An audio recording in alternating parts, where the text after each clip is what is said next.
All right, welcome to Maps Are Dead. I'm Mike D. Today's guest is Erin Sykes, the head chef at Copenhagen's six-table restaurant Texture. Texture just earned a Michelin star less than 1 year after opening. Erin, you're originally from the U.S., is now in Denmark. She's Denmark's only female Michelin-starred chef this year.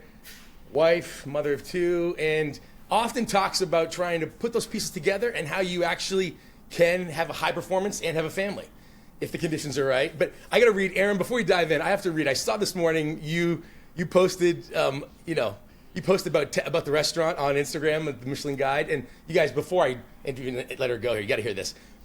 Copenhagen, located in Copenhagen's botanical gardens, Texture is the kind of place where restraint and flourish coexist in confident balance.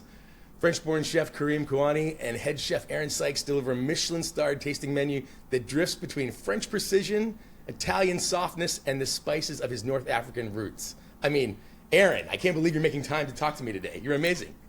Well, I get 1 day off a week, so here I am. I know. I'm like, this is your 1 day off. I'm like, can I squeeze her in? Because obviously we're in different time zones. Erin, when you think about where you are now, the star, congratulations. Thank you. Leading Texture, having a family. Is there a moment that stands out to you in the journey from the United States to here that changed the direction for you and kind of got you here? There is one specific moment, and I would say I always knew I wanted to achieve something on a high level. And just to be clear, I don't think I'm quite there yet. One day I will be. But the moment, I didn't know what it would be for a long time, but the moment I knew what I wanted to do was I'd already started cooking, and I was here in Copenhagen with my husband, and it was our 1 year anniversary. And so I had booked a dinner for us at a restaurant that no longer exists, but it was called A Mass. And so we went out to eat, and it was my first experience at a fine dining restaurant. And it was just, my eyes just opened. And at the end of the evening, when the desserts came, the chef who presented the desserts, his name was Milton Abel, and he was an American. And we just clicked and started talking, and he invited me to intern in their restaurant. And so that was the moment, I would say, first of all, my eyes were opened by what they were doing, but then just his invitation to be able to come in and see their kitchen, from there I didn't turn back. I knew what I loved and what I wanted. What was it about, when you say your eyes were opened, and we'll go back eventually and talk about how you even got into cooking, but I mean, when you say your eyes were open, what was it? Was it the precision? Was it the creativity? What expanded for you that you didn't have language for before that moment? It was the full experience, because of course I'd seen food. I fell in love with food from the time I stepped in a kitchen, but it was the whole experience. It's a 3-4 hour dinner from the moment you go in the restaurant and to the time you sit down, the first server comes. There's so much detail that goes into everything, and it's a full experience. It's not just about the food. The food is one part of it, but it's the full experience of it. And that was something I'd never seen before. And that's what I fell in love with. And the show of the dining as well. So that was what was new to me. It's the premium. What I love, again, I put your Clifton Strengths themes are behind me here: communication, competition, significance, command, and activator.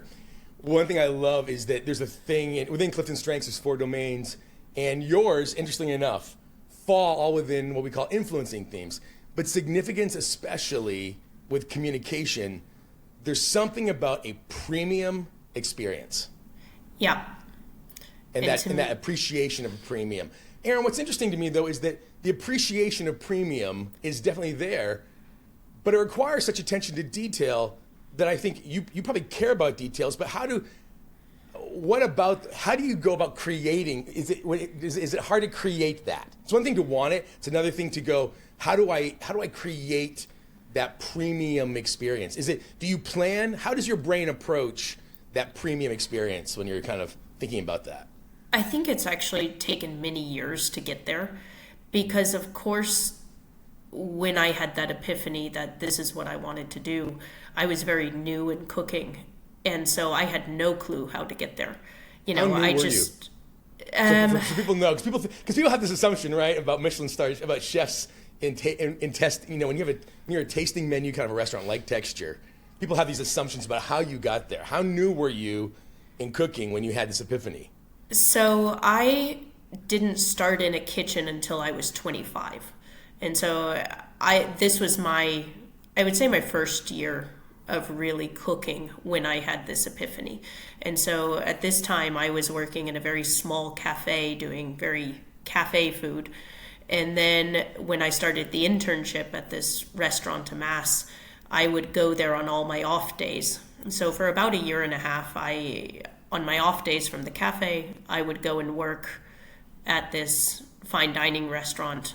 And so that was, I would say, a year into what I would call the start of my career as a chef. And then that was over 10 years ago now. It's been 10 years from the point of epiphany to where you are today. Yes. And you're just getting started. Yeah, I feel I'm just getting started. When you think, what I love about the epiphany, about this moment that shifts for you is, one, is the experience of it, but two, the mentorship relationship question, right? Where you said, I'm sorry, I'm blanking on the chef's name, but the willingness to collaborate in relationship and then be invited in. Yeah, and that was actually quite unique as well, because many times in restaurants where they do internships, or they call them stages, they will have a chef come there for 2 months, 3 months, a long period of time, and be there every single day. And so this was a unique opportunity because at that time I was getting my visa in Denmark. I had to have a full-time job and make a certain salary, so I couldn't just take 2 months or 3 months to go intern.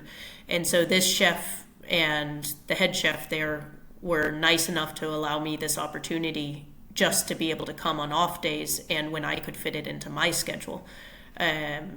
So that always meant a lot to me.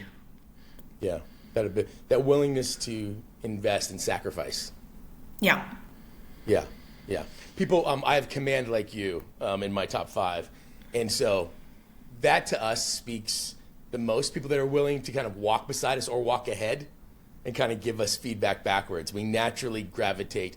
Do you find that now that you're modeling that and you have your own staff, does the way you were brought in to this world of cooking impact how you lead your team? It definitely does, because I would say, first of all, for me, one of the most important things is CVs do not matter to me. I don't think just because you've worked at a Michelin restaurant before or because you've had 25 years of cooking, it actually makes you good. I look at people, when I get a CV, I don't even read it. So I would always rather bring somebody into the kitchen and actually meet them and see how they work. And just because they don't have the experience doesn't mean they're not going to be good. It's much more about their willingness to work, their desire, their attention to details, and how fast they learn. And if they have all those key components, they will be good. We can do the rest to get them there. Yeah. When Gallup always talks about hire for talent and train for skill. Yeah. Is that there's certain core elements that are innate in you that when you apply knowledge, skill, and experience, it creates strength and these moments of perfection and genius. And so I would definitely agree with that. You kind of lean into that, which I really like. And when you think, it's one thing to sit there. I've had tasting menus before, only once, and people have seen things like Chef's Table, or I have friends who are very much into hunting down a star when they travel. They'll go find a restaurant that has a star, and they'd love to go eat those things. It's one thing to sit and have that experience. It's another thing to have that experience. You're obviously a cook at the time, but to have that experience and go, I think this is worth all of my free time. I think this changes the direction of my life. You ever get anniversary dinner? between the moment of epiphany that you go, I'm experiencing this and I think I want to step into this, and making the decision to make this part of your life, how does that happen? It was very quick for me. So when I make up my mind about something, I have to go for it. And then once I make a decision, I don't turn back. I'm very determined like that. So that was our anniversary was in November. And then it was February where I told my husband I have to quit my job and find a job in a real kitchen. I shouldn't say real kitchen, but some place that was going to lead me towards my goal. Because you're working in a cafe and you're going, I want Exactly. to be at this level, I need to start adding skills and experiences different. Exactly. And what does your husband say to you at that point? My husband is, I would say, a very cautious person. So he was I would much say more... probably has thinking themes, a lot of intentionality probably. We've not met, and but I'd have to believe he's very intentional. He is. And so when I told him that I was going to quit my job and I wanted to work at one of the best restaurants in town, he said, well, let's just see how it goes. Don't get your hopes up, these kind of things. And so the first place I went to was a restaurant called Kulbun's Fiskebar, which is a very well-known restaurant in Copenhagen and works at a very high level, but serving a lot of guests. And so I went there with my CV, the first place, and then after that, the rest of the day, I went to all places around town. And but the short story is, I ended up getting the job at Fiskebar, and my husband was shocked.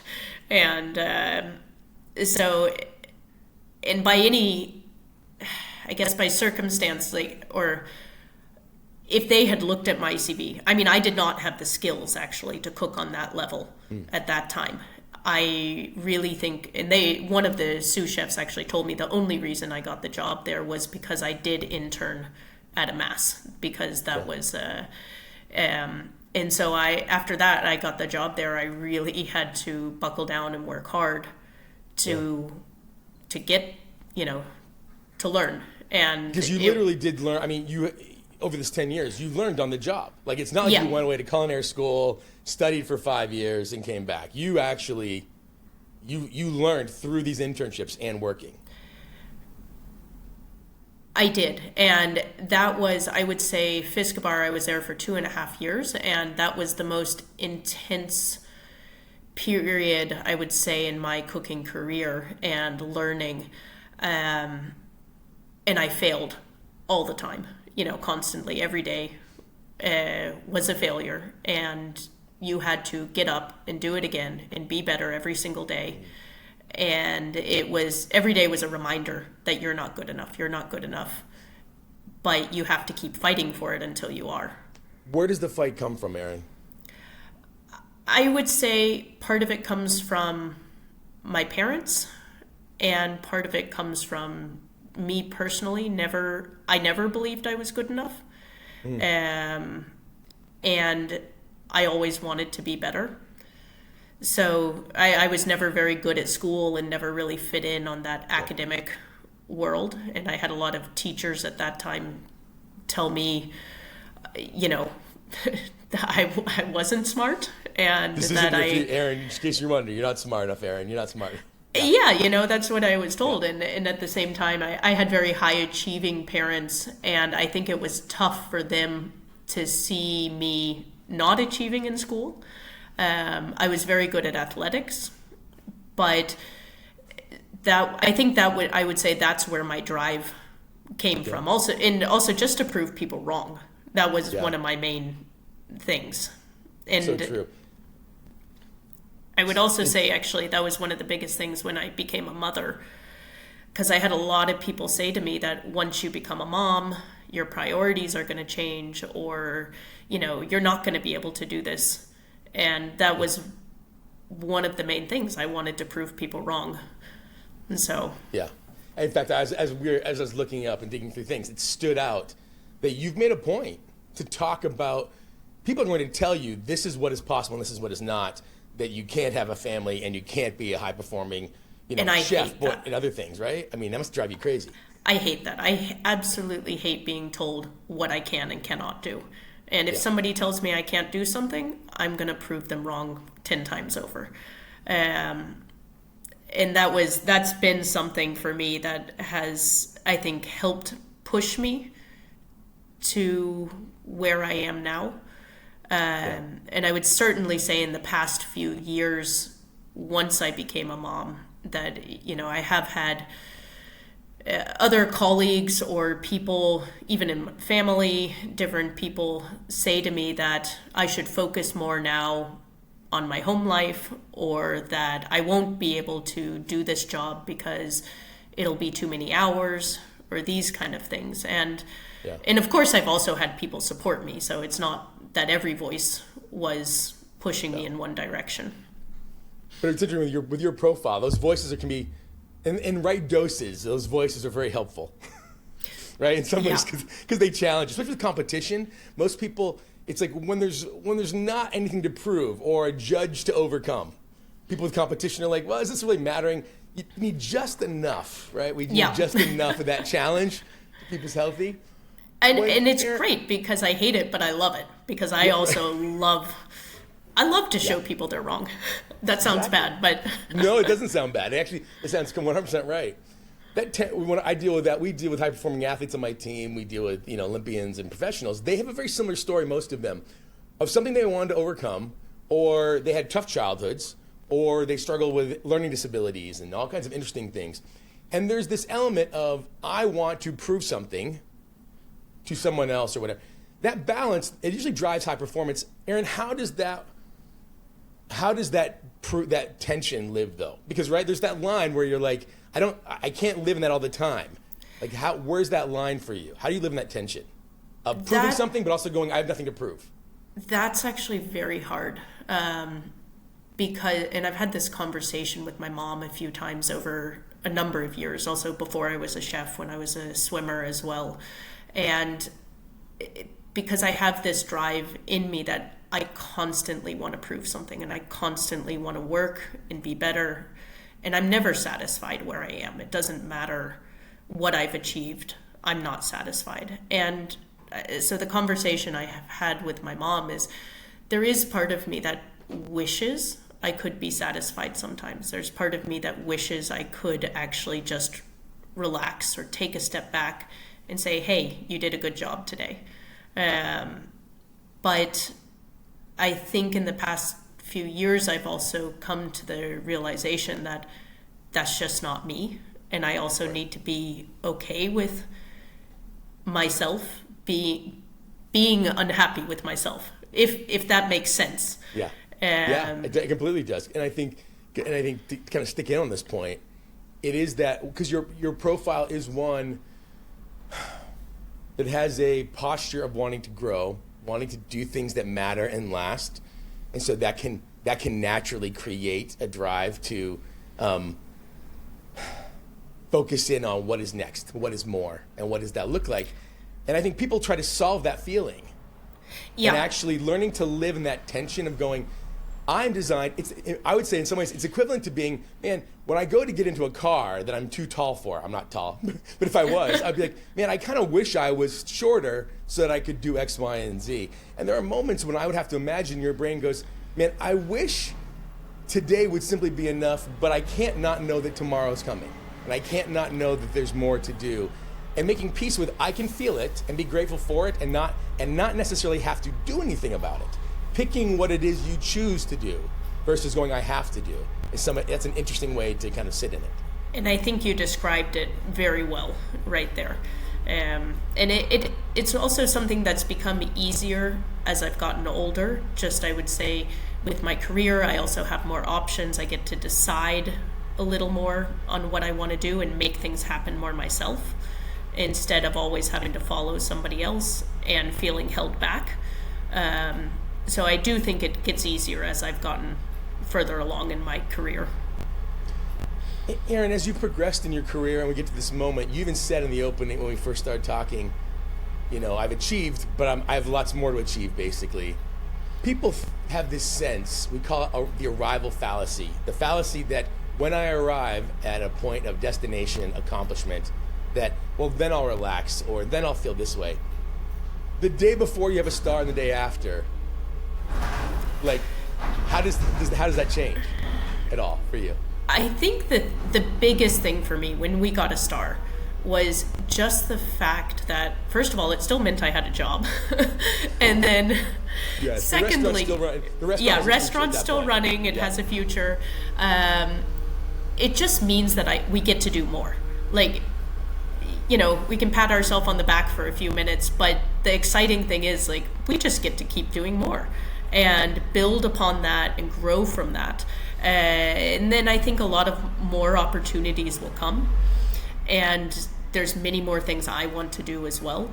So the meaning of getting a star, I guess, is just that it gives you more opportunities. And that's the exciting thing for me.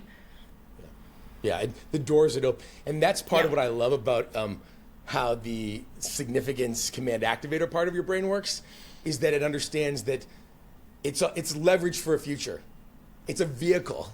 It's a tool. And it's not necessarily the point. But I think so many people believe that there's some kind of transformation that occurs when we achieve, instead of realizing that you're still going to be you. Yeah. No matter whether you win or lose or get the thing or not, that getting to a certain point where someone judges you worthy of a star, you're still the same person you were the day before. It's not like everything suddenly changed. You have the same imperfections and the same everything you had the day before you achieved the thing. Yeah, and I still have the same thoughts of, you know, needing to push more to be better. And if anything, it just makes me want to put my head down and work harder. It never crossed my mind that, okay, we're good at what we do. That mean, you know, or now we can relax, or this is okay.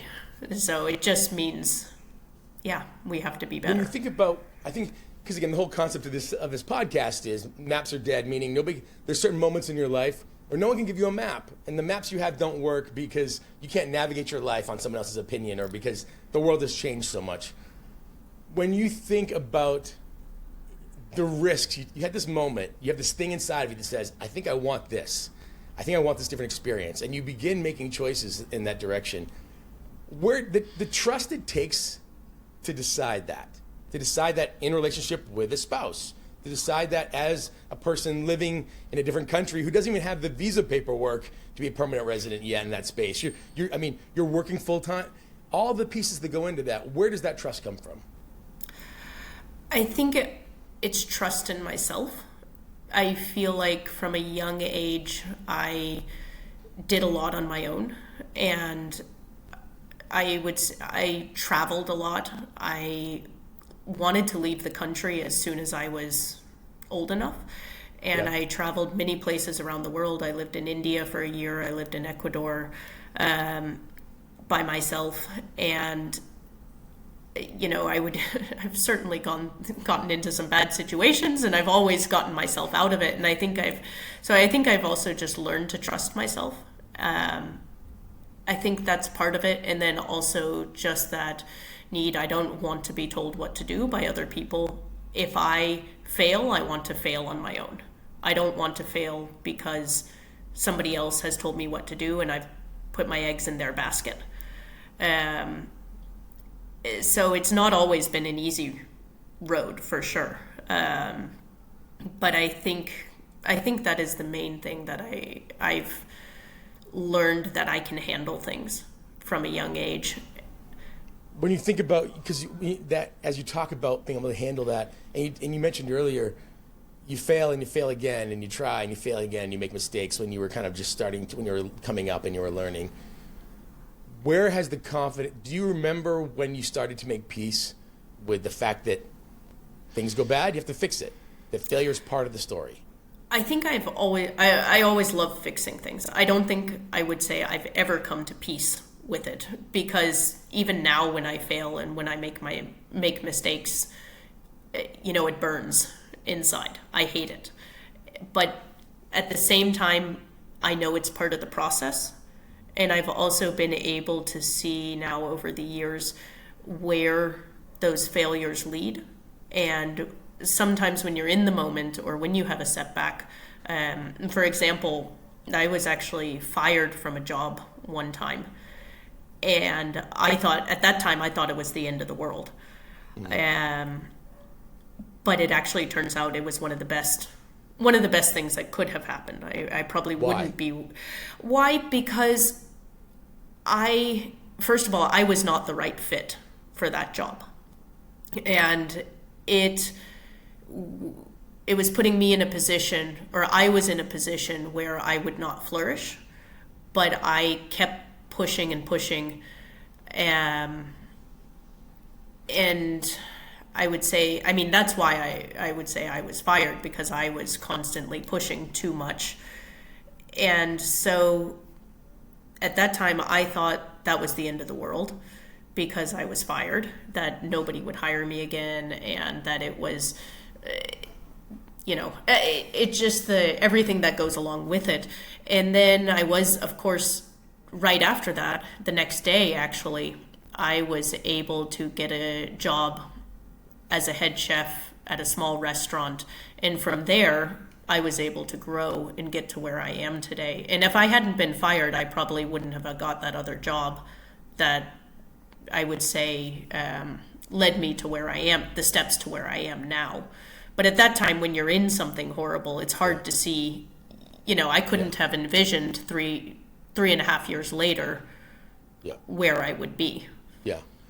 And what I love Activator as on a profile is it's so experiential, right? Part of what I think reason I have Activator as well. We share a number of themes, you and I. I mean, I started a podcast from scratch. I'm like, there's a million podcasts, but I kind of started for me. I'm like, why not? Let's just dive in and we'll fix it. It'll be right. We naturally are experiential in learning. Do you find that as you go through these experiences, that you create almost a toolkit of navigating? For sure. When failure happens, these are things I do. What are some, when a moment does happen that bothers you, what are some things you grab for that you're like, you know what, I think if I had to think about it, this is how I process through moments of failure, struggle, disappointment in myself? Yeah, I think I've, like you said, you collect a toolkit. And I think the number one thing for me is I've learned how to calm down and also to let it go. Like I let it burn for those few minutes or something, but I have learned how to let it go.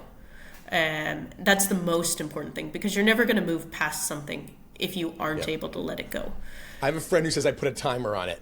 I'm going to be angry for 24 hours. I'm going to be angry for 15 minutes. He'll literally mentally kind of set a timer. And I think that's great. I wish I'd had that skill a long time ago. I used to carry it with me and beat myself up about it for days. If I overcooked a piece of fish or, did a tiny mistake like that. And I would tell myself over and over in my head, you're not good enough. You need to be better. I would repeat that. And how did that change for you? How did you, because I think a lot of, that just sounds like so many people I know that are like, they're making a mistake and they can't stop the mantra in their head of, well, you wouldn't have screwed up if. And to say, I know it's still probably there on some level, but you said it's changed. How has it changed for you?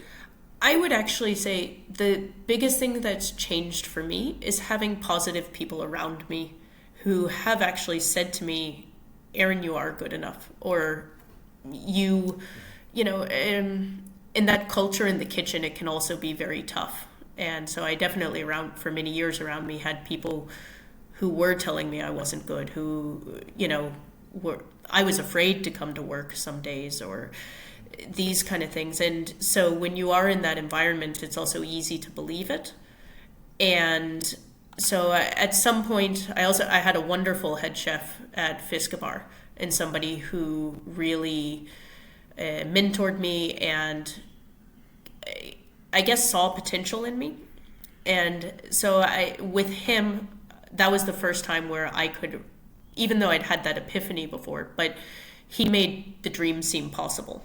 And so that was always somebody I was appreciative for. And so I would say it was the people around me that started putting those positive thoughts in my head as well. And that's what slowly changed my mentality. And like I said, I've never, I still get upset, but I am able to let it go. And I also try to think about it in terms of how would I react to somebody else when somebody else makes a mistake. Because certainly not when one of my colleagues or one of my chefs makes a mistake. For the next 24 hours, I'm not going to tell him how horrible he is and how bad he is. I would address the mistake. We would talk about it, say it's not acceptable or that we need to be better, but then you move on because you're not going to get any place otherwise. Yeah, and so I started treating myself, I started trying to treat myself like I would treat my chefs. What I love about that is perspective. The understanding of sometimes we are too close to it, so the only answer before we take action is to get distance. And so instead of checking myself, how would I want my chefs to be coached? Let me coach myself that way. I actually I said someone on a call the other day, I said, he was asking me a question. I said, what would you say to your child if your child was asking me the question you just asked me? Yeah, and that's a great way to put it. Yeah, the perspective shift.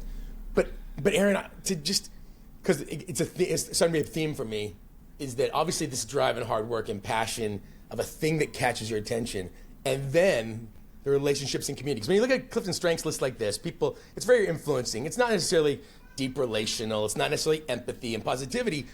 But what's fascinating to me is how core the relationships were in catalyzing this drive you had along the way, and how little we think about that when I talk to people who are stuck. Their first thought is, what's a job I should go get? What thing should I do now? And they don't stop and spend the time going, well, who are the voices around me? Am I listening to healthy people? Am I letting healthy people in my life? Am I shifting who I'm spending time with? And to me, is it crazy to say that the relationships and the voices in your ear were key, not just having in getting where you are, not just having the hard work? Oh, 100%. I mean, I don't think I would be where I am now if I did not have those specific people in my life and they definitely put me on the direction and the path that I'm on. Because the other part that comes up for me when I hear your story is the number one thing I get asked about when we send out emails and say, what would you like to hear more of? People say, anything that will help me build confidence. That there's a crisis of confidence. And it would be easy to look at your life and go, oh, I'm sure Erin's confident all the time. Yeah, I think it's always easy to look at people who we say have achieved something and assume that their life is good, that they're confident, that they're happy, all of these kind of things. And it's not true. Everybody goes through the same stuff.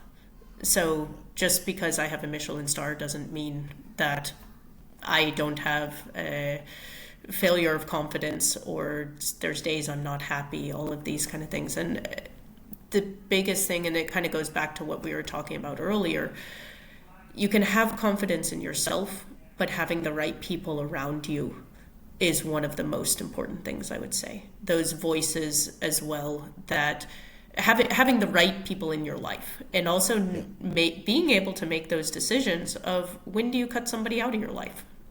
You have a voice. You have a voice, and I mean, I've had to do that. With colleagues or people I've worked with in the past that just are not healthy for me to be around, and it has made a difference in my life. And I would say for many people, I think it's a very hard thing to do. First of all, recognizing that if there is something negative in your life, and then actually taking that step and taking that step and cutting it out of your life. Yeah. Because I think most people can do what they want to do. It's other people who hold them back. It's the voices we choose to believe. Like we'll often say, is your vision greater than your fear? And so is the vision of what you want greater than the fear and the difficulty of having to go, I need to put boundaries on this person. They're not what I need, and I'm probably not what they need, to be honest.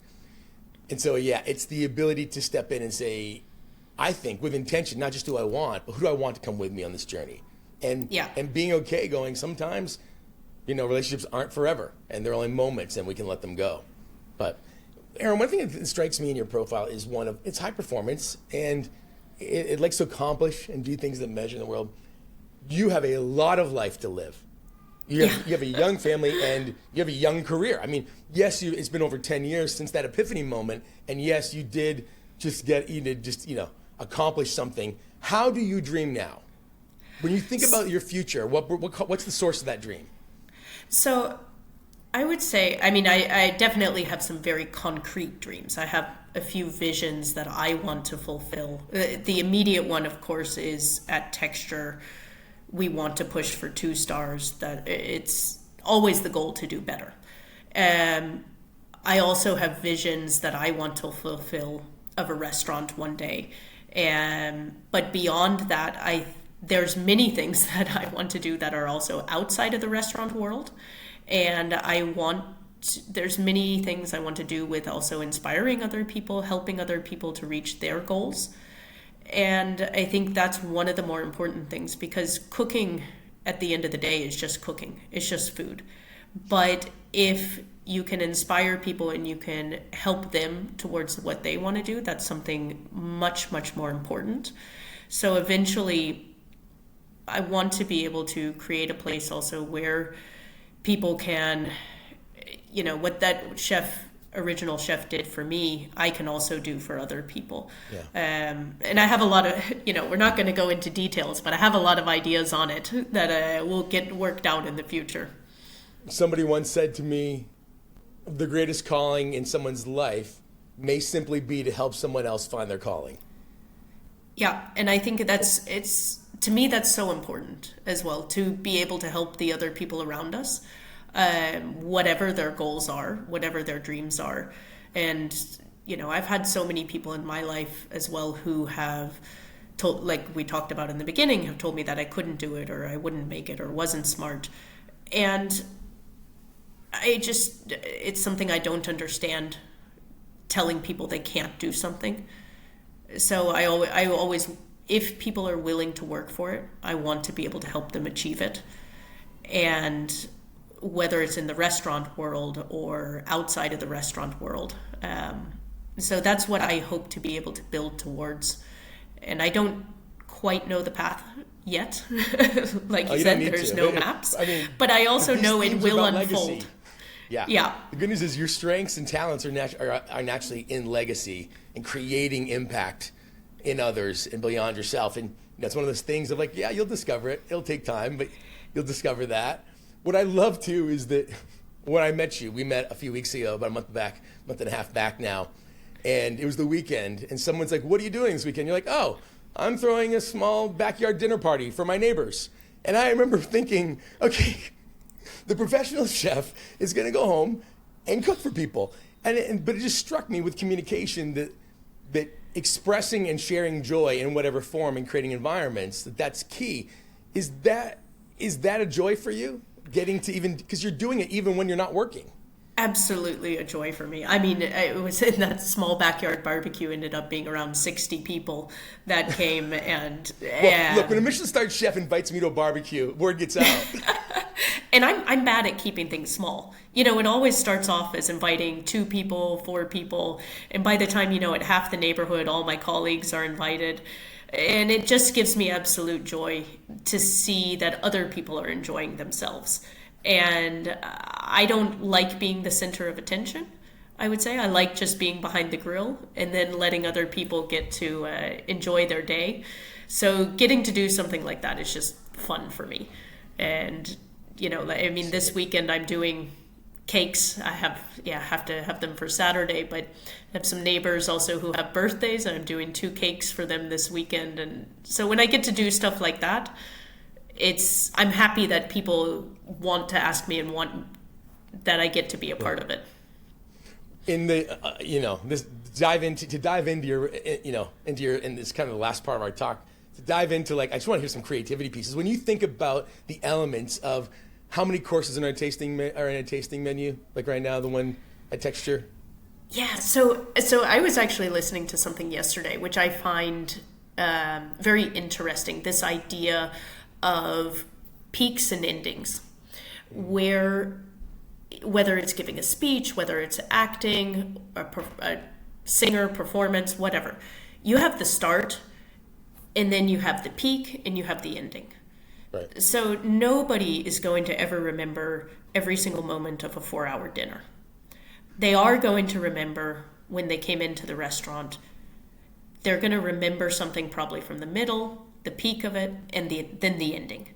And so when you are creating a tasting menu and doing that, you have to think about that, because over 20 courses, there's no way that everything is going to stick in everyone's mind. So what do you really want them to remember? What needs to stand out? And that's your peak. And then also the ending. What is the last impression that people are going to leave your restaurant with? Yeah. Because that's so important. And so it is building it around that. And, many people, you hear chefs talking about going on a journey. And so that's kind of the journey. You have to hit the start right. Mm-hmm. And then maybe you go down a little bit, and then you have your peak, you go down a little bit again, and then you just have your over-the-top ending. So within that, though, of course, creating the dishes, it's not just about the dishes, it's about the show and the experience and the story and how you move through it as well. So that's really what is fun. It's not just about food. It's about so much more. Was there a dish in your 20 courses that was a challenge that you're like, man, I'm so happy that how I came? I'm sure you love it all. I mean, it's a winning list of dishes. There's something like, oh, this is my creativity, or I love this one because it was hard, for different reasons. Yeah, there's one dish in particular. A few dishes. There's always dishes I love. Some I'm not 100% on, but one dish in particular that I would say it took us a lot longer to get there than it did with the other dishes. Our langoustine dish that is with lavender butter and vongole clams, pickled onions, and caviar. And it started out at a very different point. And we had to go through so many iterations before we got to where we are now. And that's something, it's so frustrating because, I hate when you have something, I have something in my head, it's perfect in my head, and then when I put it on the plate, it's not at all the same. And so it's the gap between vision and reality. Exactly. And so it's so frustrating, but at the same time, it's so rewarding then. And it tends to be one of our guests, I would say, most of the time in their top few favorite dishes. But at the same time, for me, it's just having gone from point A, because our guests, of course, don't know all the steps in between that it's taken us to get to that dish. And then there's other dishes that come easily. The vision and reality line up on the first try. But I would say that langoustine dish is the one we've worked the most on, and that I am satisfied now. That's so good. It's about uncertainty. I mean, so much when I talk about it is like there's these moments where you're creating the future. Part of what I love about influencing themes is that in Clifton Strengths, we have a natural ingrained belief that we can create the future. More so than having to react to it. We almost get to create it. Does that resonate with you? It does, because I believe I create my own future. Everything I do, I'm creating it. And it resonates in the way that everything we do is up to us. Nobody else has control over my life. Certainly things will happen. I'll react to it. But at the end of the day, it's still my decision how I react. It's my decision how I go forward from what happens. And so, yeah, I think it does resonate. Because when we talk about setting vision with clients, and then we talk about the vision and reality and the gaps in between, we will often say that most people relate to those gaps or the space they're going to have to travel with fear, when there's a lot more power in relating to that gap with curiosity. And so leaning into a space of, let me be curious about how to solve it. Let me be curious about how I might get there. Does that resonate? Because that's what I hear in some of your language, is that a posture of, it's not going to be easy, but I can at least be curious and open to the fact that it's probably going to work out even though it may not seem like it's going to work out right now. Yeah, I would definitely say so. And I think it's also, I've seen that I've ended up many times in a good place, even though I didn't know where I was going or exactly how to get there. And also that belief of, if this doesn't work out, I'll be able to handle it. And so just the journey is also what's fun. And I think it is that curiosity that let's see what will happen when I take this next step. And the belief that something good will happen. Yeah. Where does that belief get anchored? That's a hard question. I don't think it's always been there, but kind of like I was saying before, I think it's from the fact that I've seen it happen. You know, I've had, of course, when I was younger and things, I've had a lot of difficulties in my early life, and I've seen that things turn out okay. Yeah. And I think that's what really gives me the belief that things will be okay, is because I've actually seen it be okay. And I know if what has happened to me in the past, that I'm still here. I'm still, I have a good life. And if that didn't take me down, nothing will. I think that's the kind of mentality that I've gone through. I've gone through a lot of things, and I know we're not going to get into it now, but I've gone through a lot of things, and if that hasn't taken me down, nothing at this point is going to. I had this phrase the other day come to mind when I was talking to someone. I said, things that I was struggling so much with that I felt shame years ago now feel like trophies today. Yeah, and I would definitely say that 100%. And it's something, maybe this is for another podcast another time, but you have those things in your past that you've gone through, and at one point I would either be ashamed or embarrassed to talk about it, but now it's something like, yeah, I've dealt with this, I've made it through this, and actually at some point I do want to be able to share it or talk with people and say, hey, you can make it through these hard times too. Because we all have stuff, we all have things we go through. Nobody goes through life untouched, and so I think that's actually something for me that is very important to be able to talk with people about.